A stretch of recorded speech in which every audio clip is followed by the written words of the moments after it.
Bom dia, boa tarde, boa noite, pessoal. Hoje eu queria mostrar para vocês um poema, certo? Um poema que me foi passado na aula de introdução aos estudos históricos. Eu estou no segundo período de História, minha segunda graduação, e aí a gente leu esse poema aqui na aula. Olha só, que legal. Verdade. A porta da verdade estava aberta, mas só deixava passar meia pessoa por vez. Assim, não era possível atingir toda a verdade, porque a meia pessoa que entrava só trazia o perfil de meia verdade. E sua segunda metade voltava igualmente com meio perfil. E os dois meio perfis não coincidiam. Arrebentaram a porta, derrubaram a porta, chegaram a um lugar luminoso, onde a verdade esplendia seus fogos. Era dividida em duas metades, diferentes uma da outra. Chegou-se a discutir qual a metade mais bela. As duas eram totalmente belas. Mas carecia optar. Cada um optou conforme seu capricho, sua ilusão, sua miopia. Bonito? Bonito poema do camarada Drummond? Por que eu estou trazendo esse poema aqui hoje? Veja, porque nas últimas semanas teve uma discussão aí, na camada sedimentar da internet, né, entre o Pedro Ivo, do canal Teu Informa, e o Daniel Cidade, do canal Iluminismo Pós-Moderno. Um debate acerca da natureza da verdade objetiva, né? Se é possível alcançar a verdade ou não, etc. Eu não vou entrar nesse debate. Eu tenho uma opinião, mas não vou entrar nesse debate. O que eu vou dizer é o seguinte. Existe um ruído nesse debate, em que o Pedro Ivo parece estar querendo dizer por pós-modernismo uma coisa, e o Daniel Cidade parece estar querendo dizer por pós-modernismo outra coisa. Certo? E aí eles discordam e não se entendem. Por quê? O Daniel Cidade ele vai defender que o pós-moderno é o filósofo, né, que percebe que existe uma intermediação entre nós, né, e o mundo real objetivo. Existe, né? Factualmente existe. Nós não temos como alcançar o mundo real de fato, o objeto em si, esse celular, por exemplo, eu não consigo acessar ele realmente, porque eu só consigo acessar esse celular através dos meus sentidos, certo? Nossa relação com o mundo é intermediada pelos sentidos, pela visão, pela audição, pelo olfato, pelo tato e pelo paladar, certo? É só assim que a gente consegue acessar a realidade. E a gente sabe que os nossos sentidos nos enganam. A gente sabe que os nossos sentidos nos enganam. Sabendo que os nossos sentidos nos enganam, a gente sabe que a gente não tem como acessar a realidade de fato como ela é, porque a gente não dá para confiar 100% nos sentidos, certo? Essa é a proposta do pós-moderno. Não é que não existe realidade, é que a gente não consegue alcançar ela por causa que a gente está intermediado pelos sentidos, então a gente tem que só aproximar da realidade, da verdade, né? De várias frentes, né? É difícil, tá? É complicado, certo? Alguém discorda disso? Alguém discorda disso? Acho que ninguém discorda disso, não é isso? Qual é o problema? O problema é que isso não é novidade, né? Isso não é novidade, né? Isso estava em Kant já, no número de Kant, né? Que é o ser em si, que a gente não consegue alcançar, porque, enfim, a gente está limitado, ele chama de número, é uma coisa que é inverificável, e joga Deus lá para trás. Começa a ter ciência, para mim, a ciência começa com Kant, certo? A ciência começa a ter ciência com Kant, certo? Torna-se possível ter conhecimento, certo? Por quê? Porque a gente já assume que não consegue alcançar uma certa parte. Só que tem uma certa parte que dá para alcançar, que é o fenômeno, não é isso? Segundo Kant, certo? Então veja, isso não é uma coisa nova, né? Só que qual é o problema aqui? O problema é que o Pedro Ivo está dizendo que o pós-modernismo acabou com a verdade. Não existe mais verdade no discurso pós-moderno. E o Daniel Cidade está dizendo que não existe isso, que o Pedro está fazendo um espantalho, etc, etc, etc. Que a verdade existe sim, ela só é difícil de acessar. Bom, eu quero mostrar para vocês um outro texto, certo? Eu quero mostrar para vocês um outro texto. Esse outro texto é esse texto aqui, ó. Esse é um texto que eu li na universidade, que me foi passado no segundo período, né? No primeiro período, aliás, na aula de introdução a estudos históricos. Novamente, eu não vou falar o nome do meu professor de introdução a estudos históricos, nem vou falar onde é que eu estudo agora, porque é um bom professor, é um cara bacana, ele não é um maluco, só que ele passa as coisas assim pra gente na universidade, certo? Como é que chega pra nós na universidade? Como é que chega? Chega do jeito que ele aprendeu, né? Esse é um problema estrutural da universidade, não é um problema de um pensador ou outro. Veja, eu quero mostrar para vocês esse texto aqui. Esse texto aqui é do Durval Muniz de Albuquerque Júnior. O nome do texto é Fazer Defeitos nas Memórias. Para que servem o ensino e a escrita da história. É o capítulo 13 do livro O Tecelão dos Tempos. Certo? Então eu vou mostrar aqui nesse texto como é que chega para nós da universidade essa coisa do paradigma pós-moderno, certo? Esse texto aqui é uma breve história da história. Ele começa falando, não vou ler o texto inteiro porque ele é muito longo, eu vou ler apenas algumas partes que eu sublinhei para demonstrar o que eu estou querendo dizer, certo? Mas o nome do texto eu já coloquei aqui, o nome do autor, você lê o texto inteiro se você quiser, tá certo? Vai lá e lê o texto inteiro. Mas é uma historiografia da história. Ele começa dizendo com Heródoto lá atrás, na Grécia Antiga, qual era a concepção de história, como é que funcionava, né? Aí depois o que passou a ser em Roma, o que passou a ser na Idade Média, depois no Renascimento, depois do Iluminismo, né? Aí ele chega aqui, ó, do marxismo, e depois que ele fala do marxismo, ele vai falar que o paradigma marxista foi superado pela escola dos análises, certo? Que é a hegemonia hoje do pensamento, que é o início do que a gente vai chamar de hegemonia do pensamento pós-moderno, certo? Então, o Durval Albuquerque Jr. concorda com isso, certo? Então, ele está falando aqui como é o marxismo, depois ele vai falar como é as análises, e depois ele vai falar a visão dele, que está de acordo com a visão dos análises, certo? Então, vamos ler aqui alguns trechos e eu vou demonstrar em algumas partes. Olha só que legal. Ele vai falar, vou começar onde ele fala do marxismo. Ele fala assim: depois da Segunda Guerra Mundial, os historiadores marxistas desenvolverão, nesse contexto, novas maneiras de dar sentido, de justificar a escrita, o estudo e o próprio ensino da história. Não podendo abrir mão da historicidade de todas as formações sociais, de todos os acontecimentos humanos, pressuposto nuclear do materialismo histórico, os marxistas tendem a ver, como já disse mais acima, a crise da legitimidade da historiografia como sendo fruto da prática de uma historiografia ideológica, de uma historiografia burguesa, uma historiografia a serviço da reprodução da sociedade capitalista e de todas as suas injustiças. Pausa aqui. Então o que ele está falando aqui? Né? Está falando que depois da Segunda Guerra Mundial, os historiadores marxistas estavam estabelecendo um paradigma de investigação da história. Né? Falando assim, gente, só deu merda até agora, essa coisa de Primeira Guerra Mundial, Segunda Guerra Mundial, deu merda por quê? Porque essa coisa do nacionalismo aí, do liberalismo, o pessoal tem uma interpretação de mundo, né, burguesa, né? Uma historiografia burguesa, uma forma de ver a sociedade burguesa, e acabou dando uma merda aqui. Se a gente tirar da história a lente da ideologia e a gente estudar a história criticamente, né? Porque de fato não tem como a gente saber realmente 100% do que aconteceu, né? É aquela coisa do paradigma indiciado do Ginsburg, certo? Não tem como eu saber exatamente o que aconteceu no passado. Eu só tenho indícios, eu só tenho pistas. Aí eu investigo essas pistas e eu vou ter um parecer a respeito da história. Se eu tirar a lente da ideologia da história e fizer uma análise crítica dos indícios, então a gente vai ter uma concepção científica da história, certo? É isso que os marxistas estão falando. Então veja, só deu merda até agora porque tinha ideologia na história, ó. Uma historiografia ideológica, uma historiografia burguesa, uma historiografia a serviço da reprodução da sociedade capitalista e de todas as suas injustiças. O primeiro passo, aí olha só o que, é que o marxista vai propor, né? Isso aqui é o Durval Albuquerque Jr. explicando o marxismo. O marxista vai dizer assim: o primeiro passo para a superação desta crise seria a adoção, por parte dos historiadores, do método correto.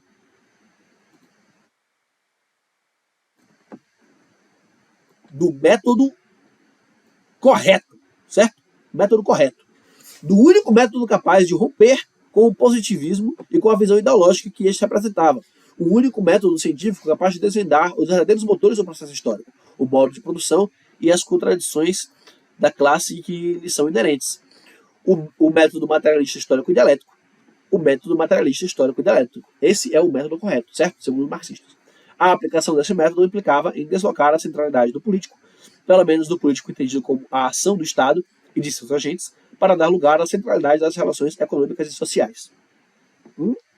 Tá errado isso aqui? Não tá errado, né? Não tá errado, né? Então, qual é o problema da história? O problema da história é que a gente vela com lentes ideológicas. Se a gente tirar as lentes ideológicas, aí a gente consegue fazer uma análise crítica científica da história. Olha só, ele vai continuar um pouco, complemento aqui um pouco abaixo. Ó.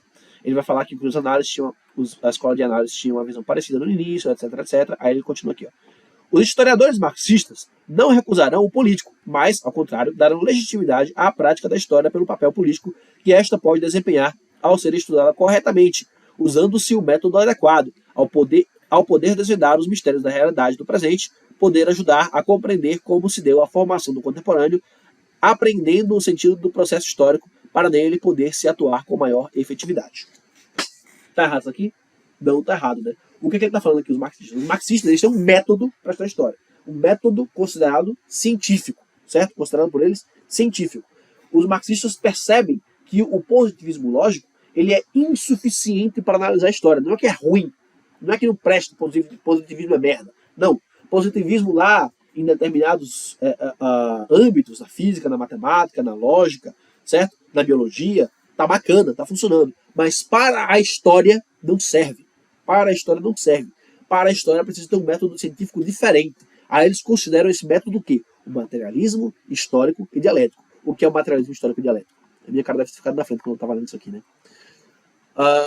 O materialismo histórico e dialético seria um método científico de análise da história. Como é que os marxistas entendem? Os marxistas, o Marx vai tirar a concepção da dialética de Hegel, certo? A dialética de Hegel. Então Hegel, ele vai compreender que todas as coisas, o que é essa dialética, né? Todas as coisas que existem no universo, elas não existem por si sós. Não existe essa coisa de coisa em si, certo? Não existe essa coisa de coisa em si. A coisa em si não existe. A coisa, na real, ela é apenas parte de um todo, certo? Existe o universo e o celular é parte do universo, certo? Por quê? O celular só existe na sua relação com as outras coisas. Não existe celular a priori. Não existe celular, certo? Não existe celular sozinho, só o celular do mundo. Um celular. Não existe celular ideal. O celular de Platão, né, que fica lá no mundo das ideias. Não existe isso. Celular tirado da realidade. Só existe celular no mundo real. E no mundo real, o que é o celular? É um objeto que se relaciona com outros objetos. Certo? Todos os objetos se relacionam entre si. Eu com você, eu com a internet, eu com o computador. Eu só sei o que existe alguma coisa porque ela existe em relação a outra. Eu tenho que ter uma outra coisa para dizer, isso aqui não é isso. Certo? Eu não estou me propondo aqui a explicar o que é o materialismo dialético a fundo, né? Eu queria só dar uma pincelada aqui, mas para poder ficar bem claro. Mas enfim, as coisas elas só existem em relação às outras. Se eu conheço essas relações são o quê? Elas são coisas imateriais, certo? A relação não é um objeto que eu consigo pegar, não é isso? Ela é um processo. A relação é um processo e, portanto, ela está inserida no tempo. Então, se eu quero entender um objeto, eu tenho que entender como ele se relaciona com os outros objetos adjacentes. E aí, esse é o ponto de Marx. Ele vai entender as relações entre as coisas. As relações entre as coisas. E quando ele lê sobre a relação, quando ele analisa a relação dos objetos uns com os outros, necessariamente essa relação está acontecendo no tempo. Então ele coloca ela em perspectiva histórica. Quando você aprende a relação em perspectiva histórica, você consegue ver de onde ela está vindo e para onde ela vai. Aí ele consegue fazer previsões. E ele faz, efetivamente, em O Capital, quando ele analisa, adivinha só, o Capital, não é isso? Não é que você vai conseguir ver o futuro, né? Como dizia o saudoso camarada Ho Chi Minh, do Vietnã, né? Somos marxistas-leninistas e, portanto, não vemos apenas o presente, mas também o futuro. Não é que você vai ver o futuro, né? Que nem o Muad'Dib, né? Você não é o Muad'Dib de Duna, não é isso? Você não vai ver, eu consigo ver o futuro, eu consigo ver com certeza tudo que vai acontecer, todas as possibilidades. Não é exatamente isso, né? Você vai ter uma noção, certo?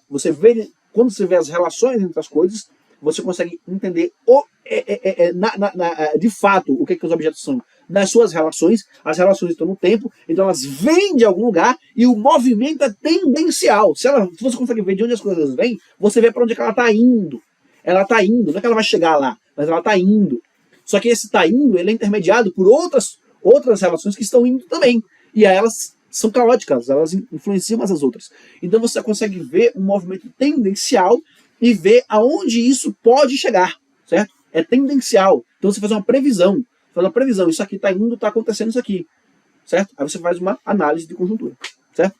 O marxismo está aí. Certo? Então é isso que o Albuquerque Júnior está falando aqui, ó. Ele fala assim, ó. Vou ler de novo esse trecho aqui só para poder continuar, ok? Os historiadores marxistas não recusarão o político, mas, ao contrário, darão legitimidade à prática da história pelo papel político que esta pode desempenhar ao ser estudada corretamente, usando-se o método adequado, ao poder desvendar os mistérios da realidade do presente, poder ajudar a compreender como se deu a formação do contemporâneo, aprendendo o sentido do processo histórico para nele poder se atuar com maior efetividade. Aí ele vai falar assim, ó, a história com o marxismo torna-se um saber militante. Ele chama isso de um saber militante. Você consegue aprender o movimento da realidade e você fala assim, isso aqui está acontecendo, então eu vou agir assim, assim, assado para conseguir o que eu quero. Isso aí, de fato, é isso aí, o Marx é isso, certo? O Marx é isso. Então ele está explicando aqui a concepção marxista, certo? Ele está explicando aqui a concepção marxista. E aí ele vai depois dizer que esse paradigma marxista ele foi superado e que hoje o negócio é escola das análises. Olha só, ele fala assim, os historiadores dos análises, embora se recusem a subordinar a história a um papel militante, se recusem a subordinar a história a um papel militante, não deixam de reconhecer o caráter político da história, tendo permanecido sempre a noção como sendo o horizonte de sua produção, a nação como sendo o horizonte de sua produção. O próprio Fernando Braudel, em suas obras, volta a tomar a França e a nacionalidade francesa como referência. Essa coisa do nacional que o marxismo já tinha deixado para trás, né? O marxismo é internacionalista. Olha só como ele fala aqui. Ó. Creio que a forma como pensamos hoje, para que serve a história, qual a função social que tem o escrever, o estudar e o ensinar história, advém em grande medida das reflexões feitas pelos historiadores dos análises, desde os livros pioneiros de Feva e Bloch. Então aqui o Daniel Duval Albuquerque Jr. está falando exatamente isso, né? O paradigma da universidade hoje é o paradigma dos análises. Os análises não têm essa coisa de papel militante, de saber para onde é que a história vai, de interferir na história. Tá bem claro isso aqui nessa parte, né? Tá bem claro. O paradigma atual é dos análises. Os análises não têm um papel militante, ou seja, não querem interferir na história, não clamam saber para onde ela vai, certo? Tal como os marxistas, certo? Aí olha só, aqui, esse trecho aqui inteiro é o próprio Durval Albuquerque Jr. falando para que como ele acha para que serve no desenvolvimento da escola de análise, etc. Aprendemos com os historiadores de análise que a história se faz partir do presente para o presente. Ele vai falando a concepção dele, né? A história é isso, a história é aquilo, né? Atual, né? E aí, esse texto não é de todo ruim, tá? Esse texto não é de todo ruim. Tem umas coisas legais aqui. Por exemplo, essa parte aqui que eu destaquei. Ele fala assim, a história serve para que se perceba o ser do presente como devir, como parte de um processo marcado pelas rupturas e descontinuidades, mas também por continuidades e permanências. Vocês estão vendo a dialética aqui? Estão vendo a dialética aqui?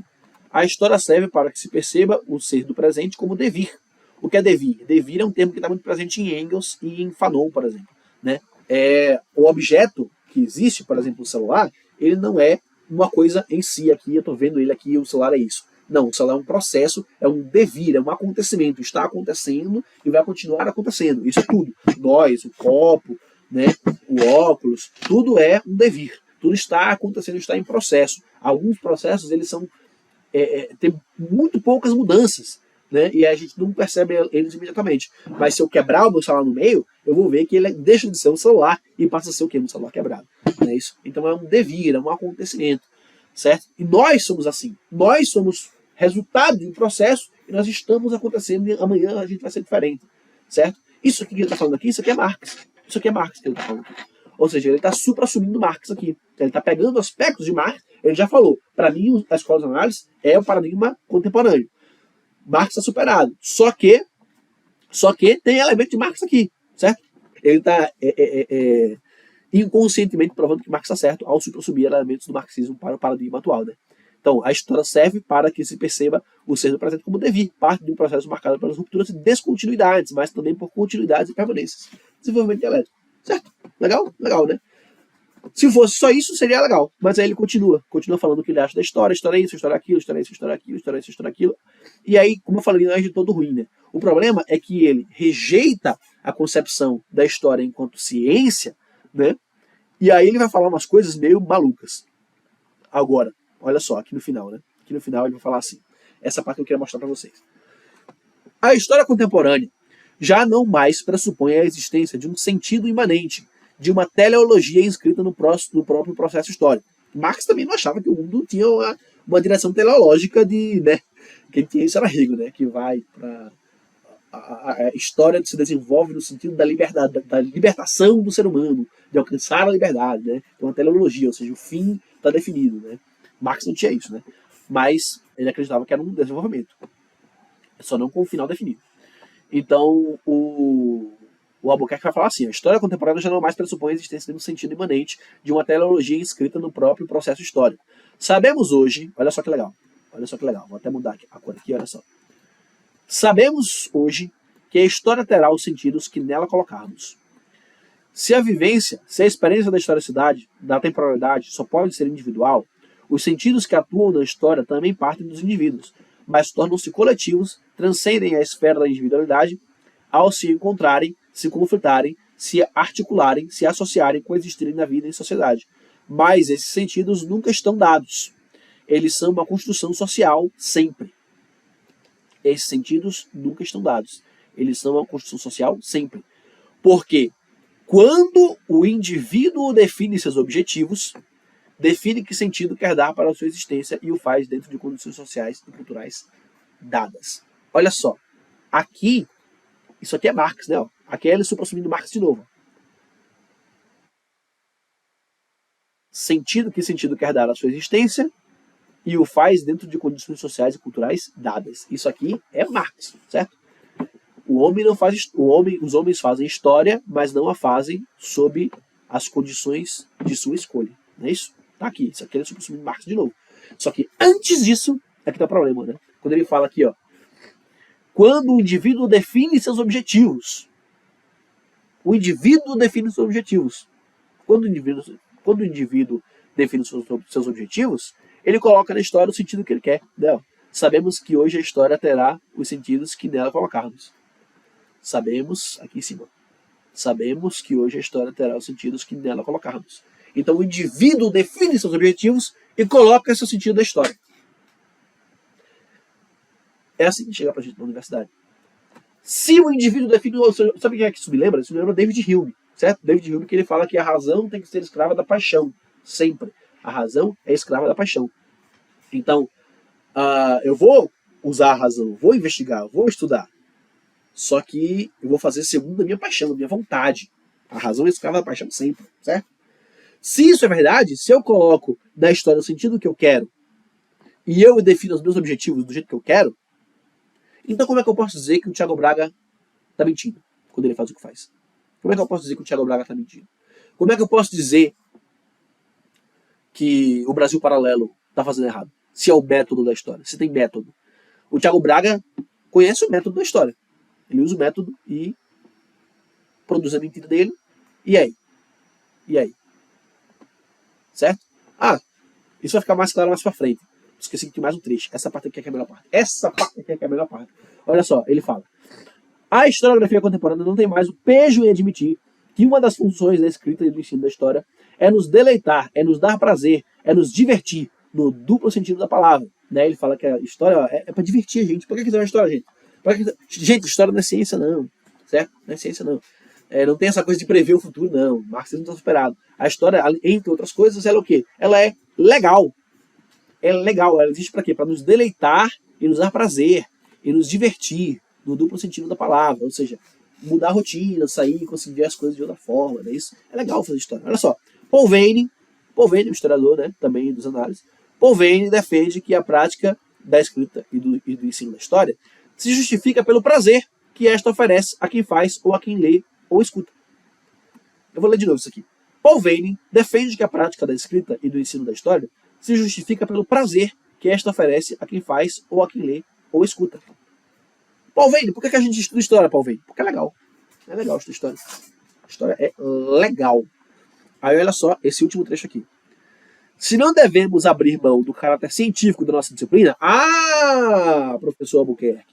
Então existe caráter científico na disciplina, né? Obrigado. Vamos ver então. Se não devemos abrir mão do caráter científico da disciplina, então história é ciência. Então história é ciência. Científico no sentido de ser um saber metodizado, que obedece a regras de produção coletiva e institucionalmente definidas, que implica o aprendizado de um saber fazer, isso não pode implicar no desconhecimento de que o ofício tem como resultado final a produção de uma narrativa. Então a história é ciência. No que consiste a cientificidade da história? No método. O método daqui é científico? É o método? Então a gente tem um método científico. A gente pega o método científico E a gente cria o que? Uma narrativa. Se eu conheço o método, eu uso o método e crio uma narrativa, e isso é válido, como é que eu posso dizer que o Thiago Braga está mentindo quando ele faz o que faz? Como é que eu posso falar mal do Brasil Paralelo? Como é que eu posso discordar do Brasil Paralelo? Eu tenho que ir lá e revisar o trabalho dele inteiro, né? Para desmontar. Porque ele sabe usar o método. E é uma narrativa. E aí vira o quê? Vira guerra de narrativa. É minha narrativa, a sua narrativa. É assim que chega pra gente na universidade. É assim que a gente estuda. É nesse sentido que a gente estuda. É nesse sentido. É assim que chega lá. É assim que se reproduz. Essa é a mentalidade vigente. Certo? A gente vai lá e constrói uma narrativa. Então nunca pergunte à irmã de Nietzsche o que ela fez com a obra de Nietzsche depois que ele morreu, certo? Nunca pergunte. Nunca pergunte. Porque é tudo narrativa, não é isso? É tudo narrativa. Quando você abre mão do verdadeiro método, qual é o verdadeiro método? Qual é o verdadeiro método? Quando você abre mão do verdadeiro método, é tudo narrativa, não é isso? Vira guerra de narrativa. Ó. O método correto. O método correto. Qual é o método correto? Qual é o método correto? O método materialista, histórico e dialético. Qual é o método correto?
Certo? Quando você abre mão do método correto, vira tudo narrativa. Então, dentro da cidade. É assim que chega na gente. É assim que chega na gente. É assim que é ensinado nas universidades. E essa é a hegemonia do pensamento vigente. Essa é a hegemonia do pensamento vigente. Não tem o que fazer. Não tem o que fazer. Então, se a gente abre mão do método correto, aí tudo vira narrativa. E o método correto você já sabe qual é, não é isso? Paz entre nós, guerra aos senhores, venceremos.